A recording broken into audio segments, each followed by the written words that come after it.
SN glory YouTube channel के online platform पे एक बार फिर से आपका हार्दिक स्वागत है। डीएलएड थर्ड सेमेस्टर मैथमेटिक्स में हम चर्चा कर रहे थे पहले चैप्टर की, अनुपात एवं समानुपात की। अनुपात एवं समानुपात में इससे पहले हमने 2 क्लास में चर्चा किया कि अनुपात और समानुपात क्या होते हैं। समानुपात में विभिन्न पदों के जो संबंध होते हैं कि बाह्य पदों का गुणनफल बराबर मध्य पदों का गुणनफल, उस पर भी हमने चर्चा किया। आज हम उसमें और जो तथ्य होते हैं उसके बारे में हम चर्चा करेंगे। अगर आप चैनल पे नए हैं तो चैनल को सब्सक्राइब कीजिए, लाइक कीजिए, अपने दोस्तों में शेयर कीजिए, जिससे जिसको ज़रूरत हो उस तक ये वीडियो पहुंचे और इससे वो लाभ ले सकें। तो ज़्यादा से ज़्यादा शेयर कीजिए, लाइक कीजिए और अगर चैनल पे नए हैं तो सब्सक्राइब ज़रूर कीजिए। तो आज हम सबसे पहले चर्चा करेंगे कि संयोजित अनुपात होता क्या है।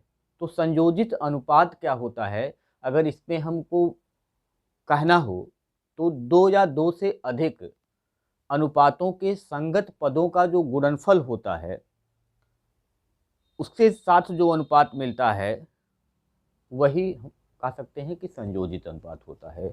तो संयोजित अनुपात के बारे में अगर हमको बताना हो तो हम कह सकते हैं कि 2 या 2 से अधिक, 2 या 2 से अधिक, 2 या 2 से अधिक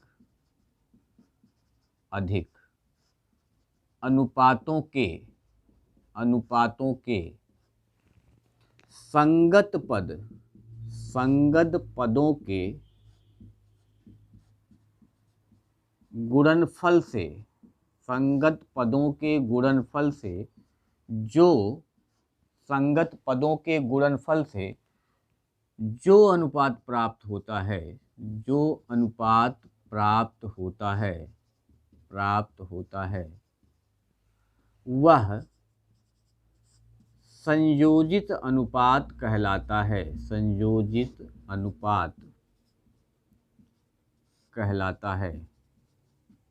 संयोजित अनुपात कहलाता है। जैसे कि अगर हम बात करें, जैसे अगर हम चर्चा करें कि A बटा B एक अनुपात है और C बटा D दूसरा अनुपात है, का संयोजित अनुपात अगर हमको निकालना है, का संयोजित अनुपात बराबर हो जाएगा A बटा B गुणे C बटा D। ये बराबर होगा कि AC बटा BD और यही हमारा क्या होगा, संयोजित अनुपात होगा। यही हमारा संयोजित अनुपात होगा। जैसे अगर मान लीजिए कि क्वेश्चन आ गया, क्वेश्चन दिया कि 3/5 और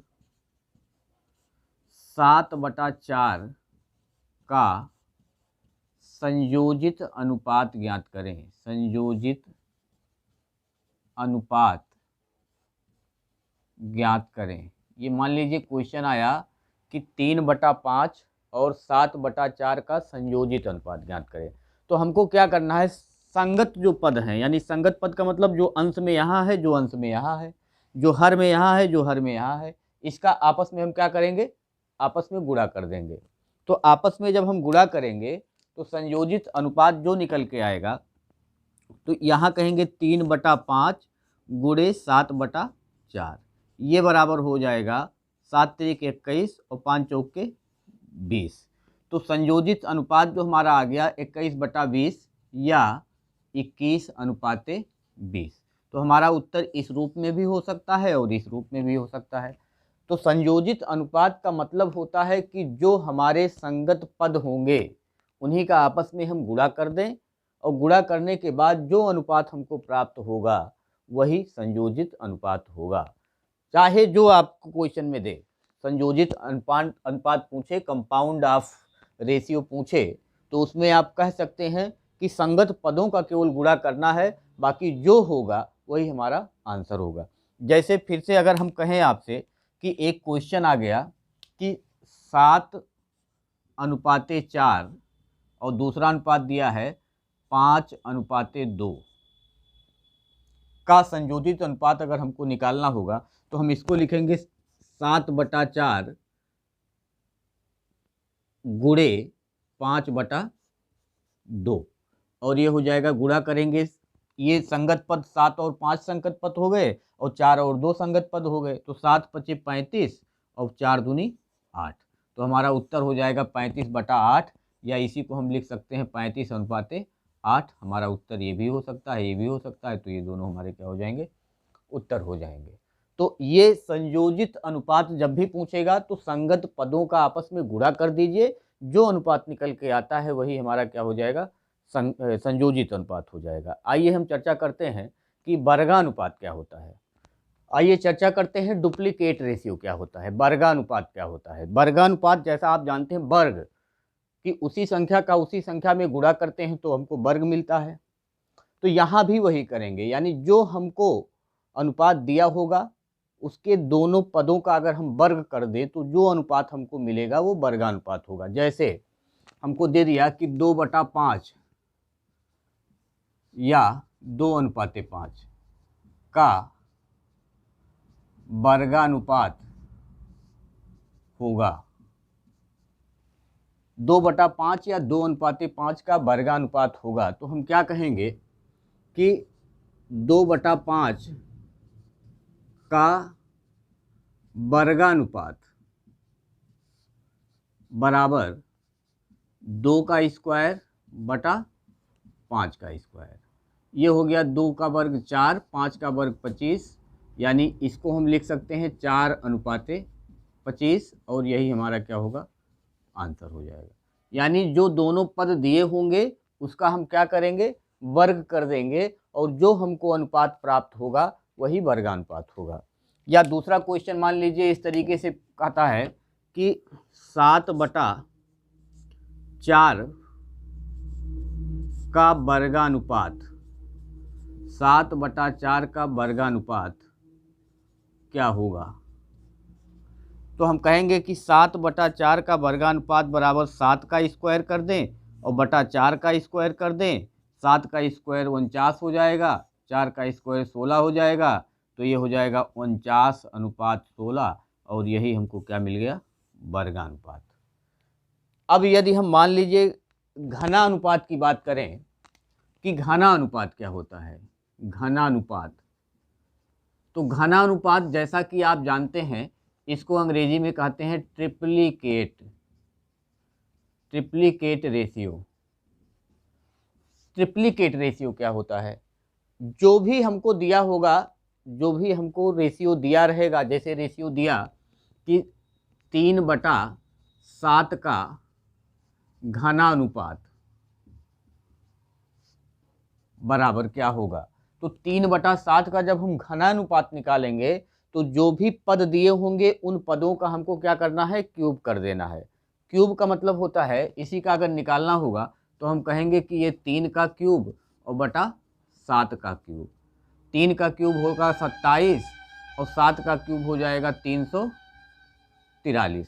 तो हमारा जो आंसर हो जाएगा 27:343 और ये क्या हो गया, घनानुपात यही हो गया। जो पद दिए होंगे उसी पदों का हम क्या करेंगे, घन कर देंगे और जो भी अनुपात आएगा वह हमारा घनानुपात होगा। या इसी को हम कह सकते हैं, जैसे हमको दे दिया कि 5:3 का घनानुपात, 5:3 का घनानुपात, तो ये बराबर होगा 5 का क्यूब हम कर देंगे बटा 3 का क्यूब हम कर देंगे। 5 का क्यूब हो जाएगा 125 और 3 का क्यूब हो जाएगा 3 त्रिका 9 त्रिक 27। इसका मतलब हो गया कि 125:27 और ये हमारा क्या हो गया, आंसर हो गया 5:3 का ये घनानुपात हो गया। यानी जब हमको वर्ग करना होगा तो हम दोनों पदों का वर्ग करके घनानुपात वर्गानुपात बताएंगे, और जब हमको घनानुपात बताना होगा तो हम जो पद दिए होंगे उसका क्या करेंगे, घन करेंगे। यानी 3 बार गुणा करते हैं तो घन होता है, 2 बार गुणा करते हैं तो वर्ग होता है। तो इस तरीके से हम इसको बताएंगे। आइए इसके बाद चर्चा करते हैं कि वर्गमूलानुपात क्या होता है और घनमूलानुपात क्या होता है। आइए चर्चा करते हैं कि वर्गमूलानुपात किसे कहते हैं। इसको अंग्रेजी में सब डुप्लीकेट रेशियो कहा जाता है। वर्गमूलानुपात का मतलब वर्गमूल आप समझते हैं। तो जब कोई भी रेशियो हमको दिया रहेगा तो उसी के सब दोनों पदों का अगर हम वर्गमूल निकाल के जो अनुपात निकलता है उसी को हम वर्गमूलानुपात कहते हैं। जैसे अगर क्वेश्चन दे दे हमको कि 25:9 का वर्गमूलानुपात ज्ञात करें, तो वर्गमूलानुपात क्या होगा?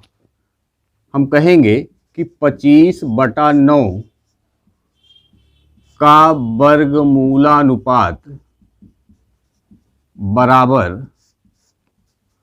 √25/√9। ये वर्गमूल हो गया, √25/√9। √25 को हम लिख सकते हैं 5 × 5, √9 को हम लिख सकते हैं 3 × 3। जब वर्गमूल निकालेंगे तो एक यहाँ से बाहर होगा और एक यहाँ से बाहर हो जाएगा, यानी ये आ जाएगा 5/3, या इसी को हम लिख सकते हैं 5:3, और यही हमारा क्या होगा? आंसर हो जाएगा। ये हो गया वर्गमूलानुपात। अगर हमसे क्वेश्चन पूछ ले कि 64:81 का वर्गमूलानुपात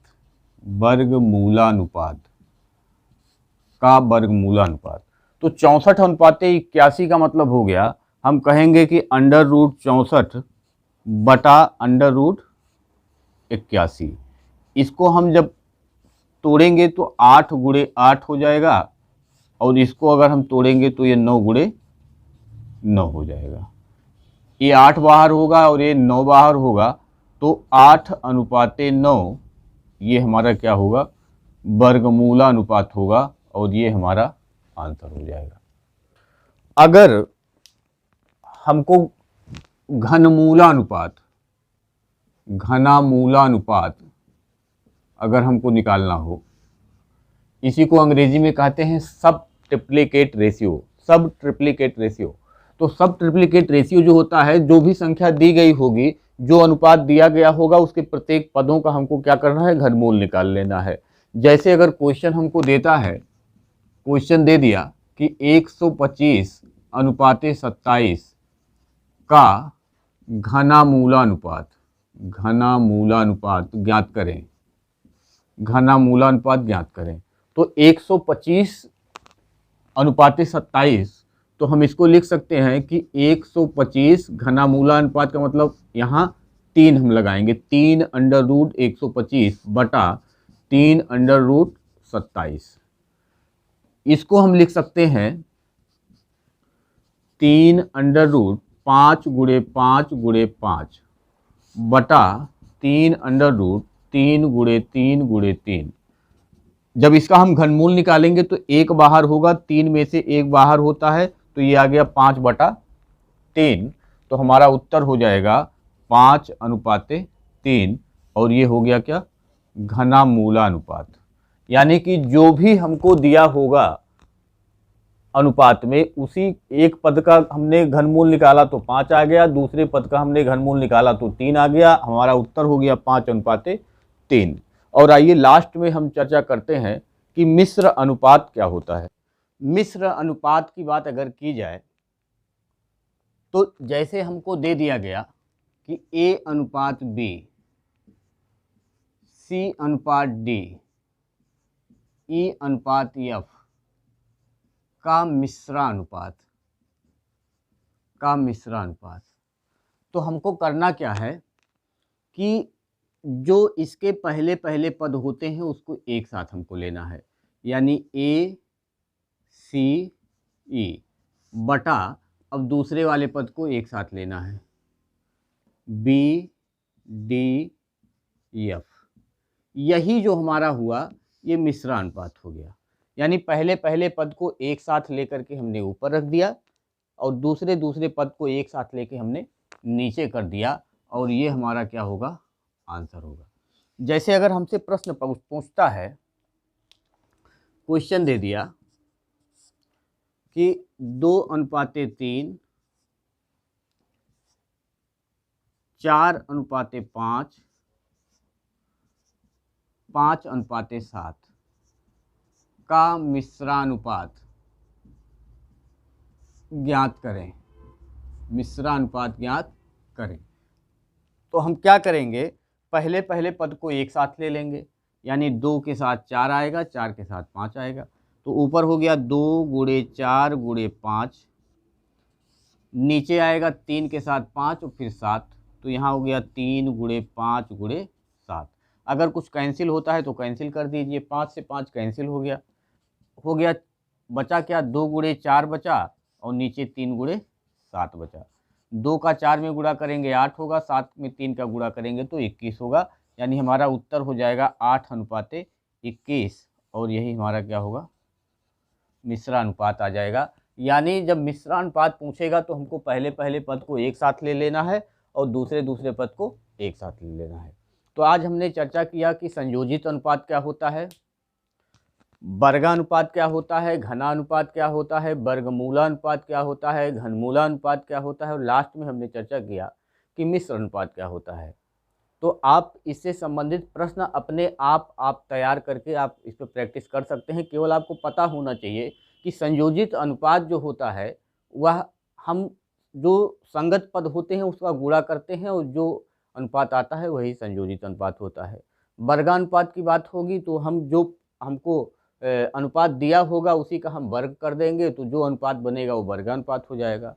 घनानुपात का मतलब जब जो अनुपात हमको दिया है दोनों पदों का हमको क्या करना है, घन कर देना है, तो घनानुपात बन जाएगा।